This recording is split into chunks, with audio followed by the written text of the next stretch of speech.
শুরুতে জানিয়ে দেব, ন্যাটোর ঘাঁটিগুলোতে হামলা চালাবে রাশিয়া, আতঙ্কে রয়েছে পশ্চিমা বিশ্ব। জানিয়ে দেব, ইসরায়েল ফিলিস্তিন দুপক্ষেরই যুদ্ধ অপরাধের অভিযুক্ত হতে পারে হুঁশিয়ারি জাতিসংঘের। জানিয়ে দেব, নির্বাচনের আগে দুঃসংবাদ পেলেন জো বাইডেন, শঙ্কা বেড়েই চলেছে। এদিকে রাশিয়ার হয়ে যুদ্ধ করতে গিয়ে 2 ভারতীয় নাগরিক নিহত। জানিয়ে দেব, ইউক্রেনের বিদ্যুৎ উৎপাদন সক্ষমতার অর্ধেক ধ্বংস করেছে রাশিয়া, অভিযোগ জেলেনস্কির। সর্বশেষ জানিয়ে দেব, বাইডেনের প্রস্তাবে সাড়া দিয়ে যুক্তরাষ্ট্রের কোর্টে বল পাঠালো হামাস। ন্যাটোর ঘাঁটিগুলোতে হামলা চালাবে রাশিয়া, বিপদে পড়ছে পশ্চিমা বিশ্ব। ইউক্রেনের F-16 যুদ্ধবিমান যেসব ঘাঁটিতে মোতায়েন করা হবে সেগুলো হামলা চালাবে রাশিয়া। এমনকি এসব বিমান যদি ইউক্রেনের বাইরে ন্যাটোর কোনো বিমান ঘাঁটিতেও রাখা হয় সেখানেও হামলা করতে প্রস্তুত রয়েছে ক্রেমলিন। একই সঙ্গে রাশিয়ার বিরুদ্ধে ব্যবহৃত যে কোনো স্থান মস্কোর বৈধ টার্গেট বলেও ঘোষণা করেছে দেশটি।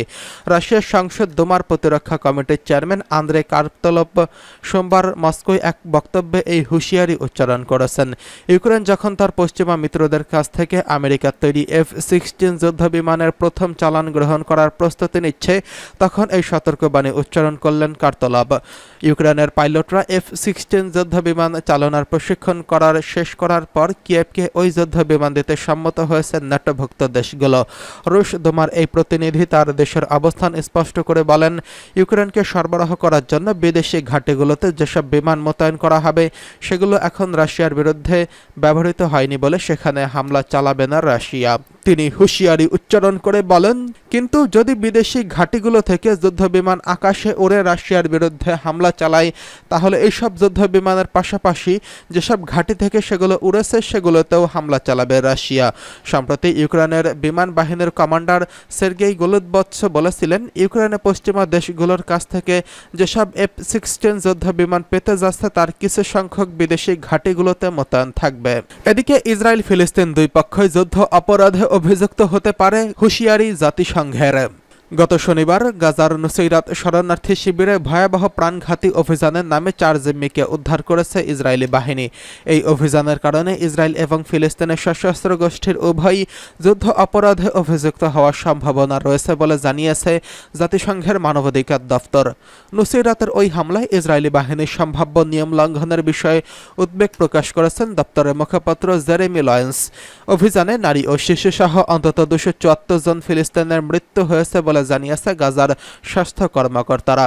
লরেন্স বলেন, ফিলিস্তিনি সশস্ত্র গোষ্ঠীগুলো ঘনবসতিপূর্ণ এলাকায় জিম্মিদের আটকে রাখার মাধ্যমে আশপাশের বেসামরিক নাগরিক ও বন্দীদের বাড়তি ঝুঁকিতে ফেলছে।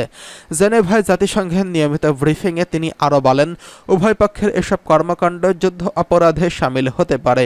লরেন্স বলেন, এটি ছিল বিপর্যয়কর যেভাবে আকস্মিক ও তীব্র সহিংস অবস্থার মাধ্যমে বেসামরিক নাগরিকরা আটকা পড়ে গিয়েছে। বন্দীরা ও তাদের পরিবার যে অগ্নি পরীক্ষার মুখোমুখি হয়েছে সেই বিষয়টি তুলে ধরা লয়েন্স বলেন, 4 জন বন্দী এখন মুক্ত। এটা নিঃসন্দেহে খুব ভালো খবর। এই বন্দীদের কখনোই ব্যবহার করা উচিত ছিল না, যা আন্তর্জাতিক মানবাধিকার আইনের লঙ্ঘন। যত শিগগিরই সম্ভব হয় তাদের মুক্তি দিতে হবে। এদিকে নির্বাচনের আগেই দুঃসংবাদ পেলেন জো বাইডেন। নির্বাচনের আগেই বড় ধাক্কা খেলেন মার্কিন প্রেসিডেন্ট জো বাইডেন। ছেলের কুকীর্তির কারণে সম্মানহানি ঘটল তার। মাদকাসক্ত অবস্থায় মিথ্যা তথ্য দিয়ে অস্ত্র কেনার মামলায় ছেলে হান্টার বাইডেনের অভিযুক্ত হয়েছেন। যুক্তরাষ্ট্রের স্থানীয় সময় মঙ্গলবার তার বিরুদ্ধে আনা 3টি অভিযোগই প্রমাণিত হয়েছে। এরপরই আদালত তাকে অভিযুক্ত করে। বার্তা সংস্থা এপি জানিয়েছে, 2018 সালের রিভলভার কেনেন হান্টার।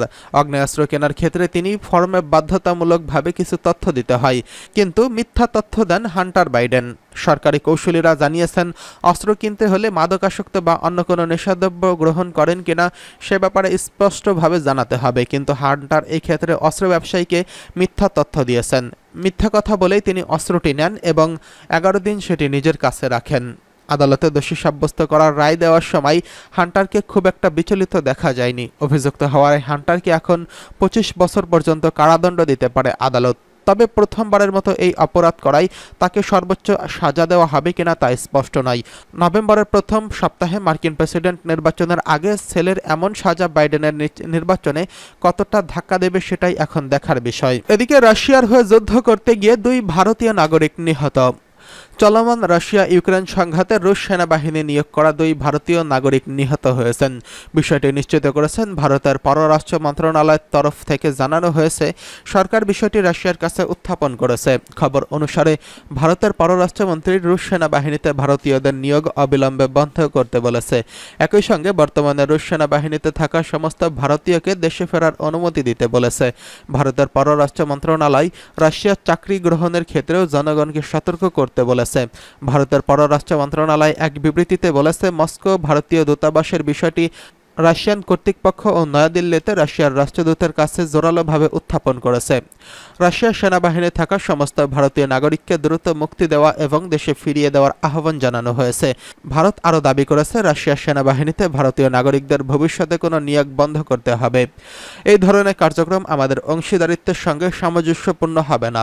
এর আগে মার্চে আন্তর্জাতিক গণমাধ্যমে রাশিয়ার হয়ে ভারতীয় নাগরিকরা ভাড়ায় যুদ্ধ করছে বলে খবর বের হয়।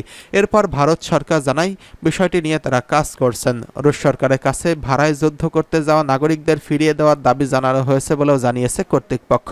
এদিকে ইউক্রেনের বিদ্যুৎ উৎপাদন সক্ষমতার অর্ধেক ধ্বংস করেছে রাশিয়া, অভিযোগ জেলেনস্কির। রাশিয়া ইউক্রেনের বিদ্যুৎ উৎপাদন সক্ষমতার অর্ধেক ধ্বংস করেছে বলে জানিয়েছেন ইউক্রেনের প্রেসিডেন্ট ভলোদিমির জেলেনস্কি। তিনি বলেন, শীতকাল থেকে শুরু করে এই পর্যন্ত ইউক্রেনের জ্বালানি স্থাপনায় রাশিয়ার হামলায় কিয়েভের বিদ্যুৎ উৎপাদন ক্ষমতার অর্ধেক ধ্বংস হয়ে গেছে। বার্লিনের এক সম্মেলনে জেলেনস্কি বলেছেন, রাশিয়ার ক্ষেপণাস্ত্র ও ড্রোন হামলার ফলে ইতিমধ্যেই ইউক্রেনের 9 গিগাওয়াট বিদ্যুৎ উৎপাদন ক্ষমতা ধ্বংস হয়ে গেছে। গত শীতে দেশটির বিদ্যুৎ সর্বোচ্চ উৎপাদন ছিল 18 গিগাওয়াট। বর্তমানে ওই সক্ষমতা অর্ধেকেও নেই। বাইডেনের প্রস্তাবে সাড়া দিয়ে যুক্তরাষ্ট্রের কোর্টে বল পাঠালো হামাস। জাতিসংঘের নিরাপত্তা পরিষদে সোমবার গাজায় যুদ্ধবিরতির জন্য যুক্তরাষ্ট্রের 3 স্তরের একটি খসড়া প্রস্তাব পেশ করা হয়। পরিষদের 15 সদস্যের মধ্যে 14 দেশের সমর্থনে পাশ হয় এটি। এই ঘটনার পর যুক্তরাষ্ট্রের বল এখন হামাসের কোর্টে। এই প্রতিক্রিয়ায় গাজায় শাসক দল হামাসের পক্ষে একজন সিনিয়র কর্মকর্তা যুদ্ধবিরতির প্রস্তাব মেনে নেওয়া এবং আলোচনার জন্য তাদের প্রস্তুতির কথা জানিয়েছেন। গাজার বাইরে থাকা হামাসের সিনিয়র কর্মকর্তা সামি আবু জোহরি বলেন, তারা যুদ্ধবিরতির প্রস্তাব গ্রহণ করেছেন এবং বিস্তারিত আলোচনার জন্য প্রস্তুত রয়েছেন। তিনি জানান, ইসরায়েল এটি মেনে চলবে কিনা তা এখন নিশ্চিত করে ওয়াশিংটনের উপর নির্ভর করছে। সামি বলেন, হামাস গাজা থেকে ইসরায়েলি সৈন্য প্রত্যাহার এবং ইসরায়েলের জেলে থাকা ফিলিস্তিন বন্দীদের জন্য গাজায় জিম্মিদের অদলবদল করার শর্ত মেনে নিয়েছেন। যুক্তরাষ্ট্রের জাতীয় নিরাপত্তা কাউন্সিলের মুখপাত্র জন কির্বি নিশ্চিত করেছেন, বাইডেন প্রশাসন হামাসের কাছ থেকে যুদ্ধবিরতির প্রস্তাব পেয়েছেন। জন কির্বি আরও বলেছেন, তারা এখন এটা মূল্যায়ন করছেন। তিনি বলেন, এটা অবশ্যই ভালো যে আমাদের কাছে এখন জবাব আছে। এই মুহূর্তে তিনি আর কথা বাড়াতে চান না বলেও মন্তব্য করেছেন।